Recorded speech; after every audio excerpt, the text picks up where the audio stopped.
organic, unpredictable, unknown, lovely, beautiful, a sense of fulfillment. This is part of the pleasures of life and not the chores of life.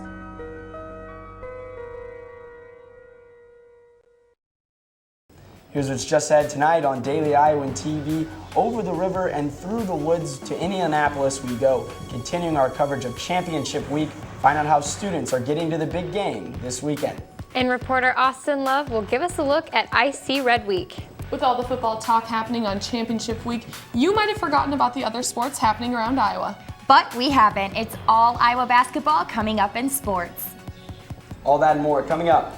Daily Iowan TV starts now.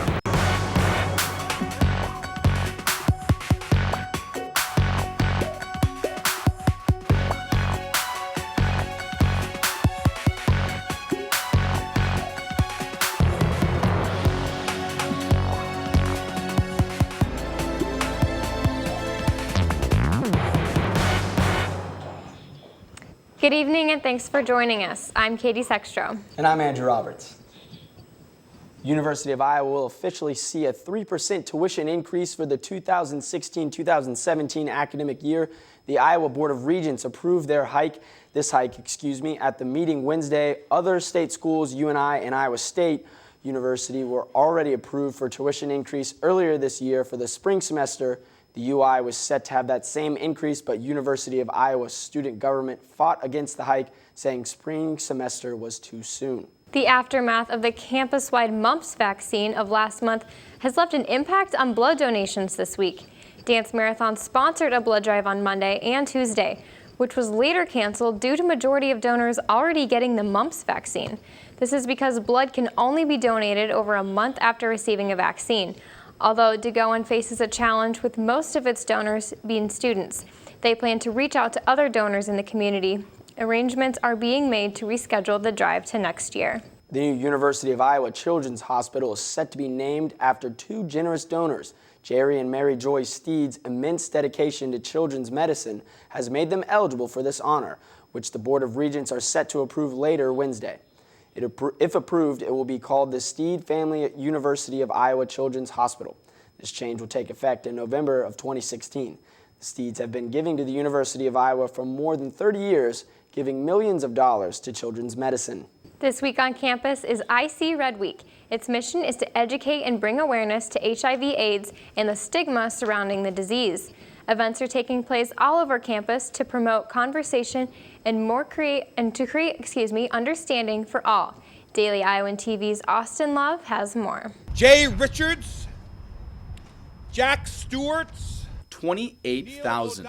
That's the number of names read on the steps of the old Capitol to remember those who lost their lives to HIV/AIDS. It kind of became overwhelming. Art Bears. While that is a huge number, it is not the numbers that should resonate in your head. We didn't want to make people feel like they were just a number, and so that's why we're reading the names one by one throughout the whole day, because people are more than just numbers. They have stories, like you said, and those stories deserve to be memorialized.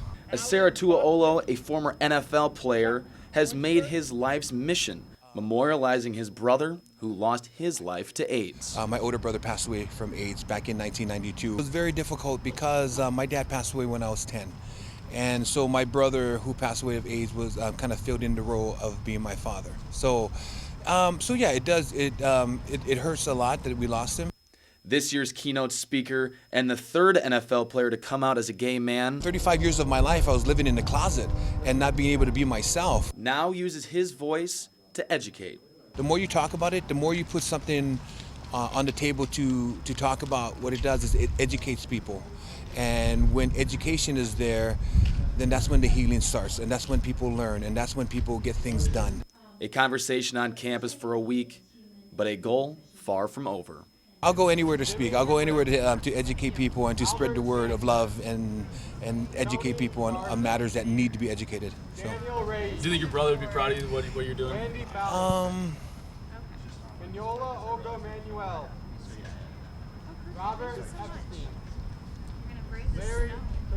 In Iowa City. I hope so.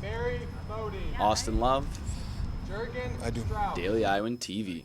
A developing story, at least 14 people are dead after a shooting that occurred in San Bernardino, California, Wednesday. The shootings took place in the conference center at the Inland Regional Center during a banquet for county employees. Officials believe there could have been 3 shooters, all using automatic weapons. In addition to the 14 casualties that have already been reported, 14 injuries have also been reported. The suspects are not yet in custody, and officials believe they may have fled the area. Well, Katie, sad news coming out of California. Just seems like just a few weeks ago, we were really looking forward to fall, and I don't think I could regret it more. Oh, I know. It's been so cold. I don't even want to walk to class anymore. But let's toss it over to Afe in the weather studio to see what's coming up in weather this week. Thanks, guys. I come bearing good news. Although this past few days have brought with it chilly temperatures with flurries, temperatures are expected to warm up Thursday morning. We'll start off at a chilly 30 degrees, but expect temperatures to rise into the upper 30s with clear skies. As the day winds down, expect temperatures to drop back down to 30 degrees. Taking a look at the rest of the week, the sun will be out for the next few days, bringing with it warmer weather. For those who will be cheering on the Hawks from Iowa City, temperatures on Friday and Saturday will be similar with fairly warm temperatures in the 50s. Early next week, expect temperatures to be slightly warmer at high 40s and low 30s. That's all I have here at the studio. Back to you guys at the desk. According to Giving Tuesday's national websites, organizations were able to bring nearly $3 million thanks to the annual post-Thanksgiving campaign. Social media was overwhelmed with hashtag Giving Tuesday posts, and the conversation centered on why to give, how to give, and who to give to. This campaign started 4 years ago in response to Black Friday, Small Business Saturday, and Cyber Monday events on the calendar, signaling the annual plunge towards Christmas. $45 billion. That's how much money Mark Zuckerberg's Facebook shares are worth. And now the Facebook co-founder and chief executive has vowed to donate 99% of that to charity in his lifetime. The pledge by Mark and his wife, Dr. Priscilla Chan, was made in an open letter to their newborn daughter, Max. The couple plans to form an initiative to manage the money, and they plan to aid curing disease and building strong communities among other cultures. Championship week is upon us, and the Hawkeye football team aren't the only ones gearing up for the Big Ten Championship this Saturday.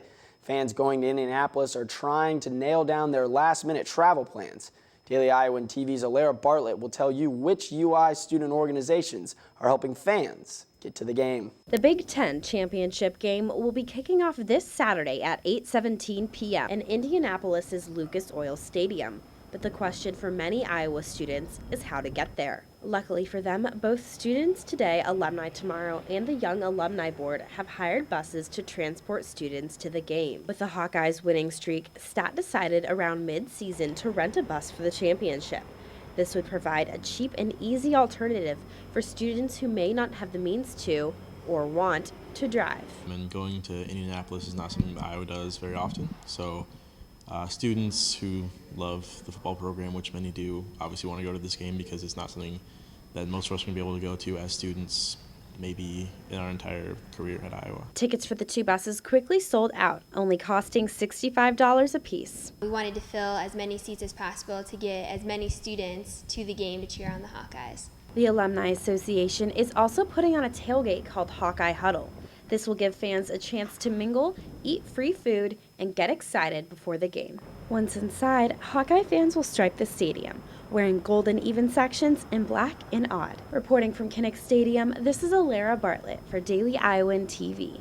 You know, I'm taking a bus with like 50 other people to the championship game this weekend. I'm pretty excited. Should be very fun. I'm bummed that I'm going to have to miss it, but let's toss it over to Katie Reber and Hannah Thompson in the sports studio to hear more about Hawkeye sports. Thanks, Andrew and Katie, and our crew will be making the trip to Indy this weekend, so stick with Daily Iowan TV Sports throughout the big game. Tuesday night, the Big Ten offensive players were recognized. We will have that list on Thursday's show, but Iowa's head coach, Kirk Ferentz, was named the Big Ten Coach of the Year. Following the announcement, Coach Ferentz stated, "I'm honored to be recognized in a conference that has outstanding coaches throughout the league. The success of our season is a result of a lot of hard work by our entire coaching staff and every member of our football program." Well deserved for Coach Ferentz. Even though everyone's focus is on the Iowa football team, a lot has been going on the basketball court for the Hawkeyes. Both the men's and women's teams have been leaving it all on the court as they've been getting into their full swing of their seasons. Off the court, though, 2 players are being recognized, Allie Disterhoff and Mike Gazelle. The two were recently selected to be part of the Good Works team, a group of student athletes that shine for their dedication for community service and altruism in their communities. The men's team had 2 tough losses in Florida over Thanksgiving break, but one thing learned was how tough this team really is and how well they can bounce back. You know, we get into a fight like we did, you know, we would fight, and we certainly did that. You know, that's what conference play is, you know, with different styles, different coaching styles. So I think that was really good. And so I think when it's all said and done, you don't want to get into a situation like that and get down 12 in the first half and lose by 25. All right, okay, we did some things that we should have known better. We didn't do well. Let's make the adjustment. Let's come back and see if we can win this thing, which we did. You know, we were right there. We had toughness about our team that we're not going to quit and fold. We got down a couple times by 10 to 15, and we never gave up, kept coming, and we're just going to try to rectify that on Wednesday. Had a tough stretch going down here in Florida with losing 2 tough games against 2 very great opponents, and I think the last game was a good game to bounce back and redefine ourselves and get moving in the right direction. Now, along with toughness, being aggressive is another aspect head coach Fran McCaffrey wants to get across to his team. More specifically aimed at senior Jared Utoff. Utoff is averaging 18.2 points per game, and Coach McCaffrey has given the guard the green light. Iowa's leading scorer Jared Utoff averages 18.2 points on 51.9% shooting, but head coach Fran McCaffrey... I would like him to be more aggressive.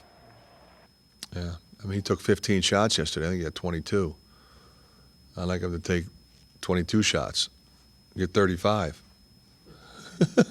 Yeah, I'm just trying to help the team whatever way I can, and you know, sometimes I don't feel comfortable taking the 3, and I got some guy closing out on me hard, so I was like, well, I might as well just move it on, you know, and later that possession maybe we don't even get a shot off shot clock violation. So that's what coach is referring to.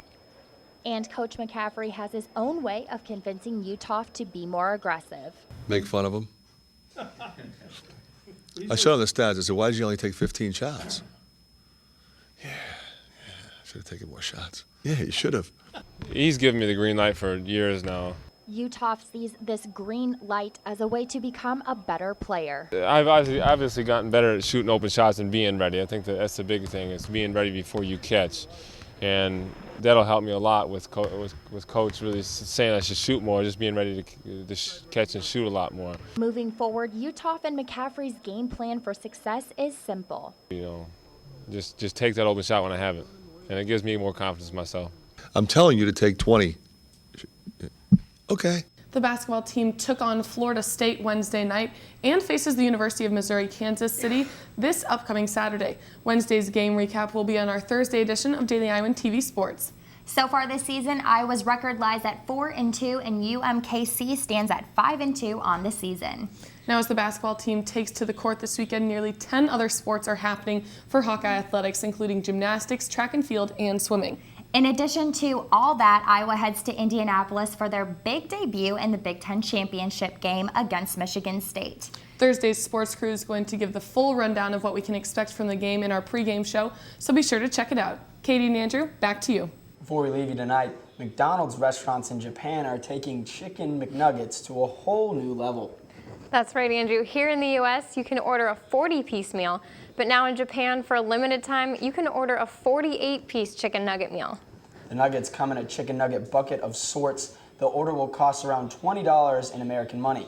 The promotion ties to a new pop group, NGT 48. Pretty crazy, huh? Yeah, I think that's a little too many for me, but... I'd have to agree. Well, that's all we have for you tonight on Daily Iowan TV. Be sure to check out our website, dailyiowan.com, for all the latest news, sports, and weather. I'm Andrew Roberts. And I'm Katie Sexstrow. Thanks for watching. Have a good night.